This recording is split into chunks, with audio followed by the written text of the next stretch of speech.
Init po na pinag-usapan nyo yun, yung pabayad hiring dyan po sa may Bureau of Fire Protection. So, nasa peak ngayon ng matinding ginagawang investigasyon po kaugnay sa mga anomalya sa pagtanggap po ng applicants, lalo po yung mga gusto pong maging miyembro po ng Bureau of Fire Protection. So, BFP is now on fire, or is now on fire, sa ika nga nila. So, mga sangkay, mga friends, talagang sabi nga sa mga comment, bakit ngayon lang?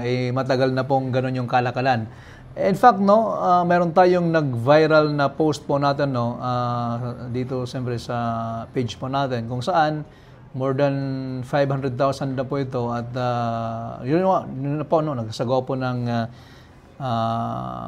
budget hearing at mayroong katanungan po yung congressman po ng 5th District of Leyte na si Congressman Nicolas Carry, na tinatanong niya na yun na nga, yung mga irregularidad po dyan po sa may BFP sa Region 8, particular po sa kanyang distrito.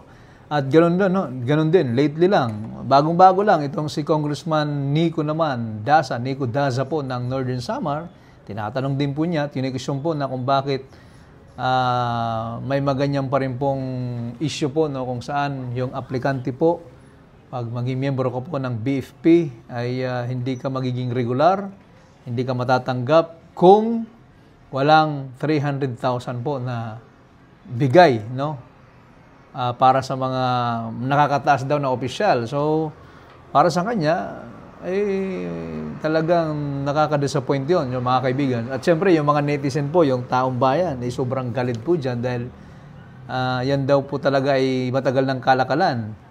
So, bakit daw nangyayari yun na samantala kung qualified naman pero hindi nakakapasok kung walang ibinibigay. So, hanggang ngayon po, sa usapin po ng flood control sa Pilipinas, kung saan-saan na nakakarating, ang dami ng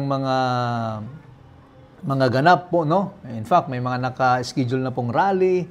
Ito, tuloy pa rin po, May mga usapin din, hindi lang sa mga flood controls projects, kundi pati itong mga nasasangkot din po yung Bureau of Fire Protection. May mga tanong nga, sa mga comments, mababasa po natin.